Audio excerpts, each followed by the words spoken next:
చేప తింటే ఉపయోగాలేంటో తెలుసుకోవాలనుకుంటున్నారా? అయితే మన ఛానల్‌ని ఫాలో అయిపోండి, సబ్స్క్రైబ్ చేసుకోండి. ఫస్ట్ వచ్చేటప్పటికి మెదడు ఆరోగ్యంగా ఉంటుందండి.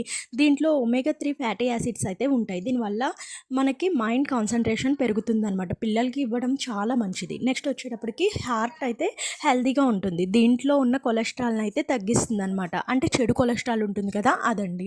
నెక్స్ట్ వచ్చేటప్పటికి ప్రోటీన్ రిచ్ ఫుడ్ అని కూడా పిలుస్తారు దీన్ని. ప్రోటీన్స్ ఫుల్ ఉంటాయి. మజిల్స్‌ని తయారు చేస్తుందనమాట. బలం మనకిస్తుంది. నెక్స్ట్ వచ్చేటప్పటికి కళ్ళు చాలా ఆరోగ్యంగా ఉంటాయండి తినడం వల్ల. చూపు మందగించదు. ఇందులో విటమిన్ డి కూడా ఉంటుంది. స్కిన్ గ్లో ఇస్తుంది. నెక్స్ట్ వచ్చేటప్పటికి శరీరంలో వాపు నొప్పులు ఉంటాయి కదండి, అవి అస్సలు ఉండవన్నమాట.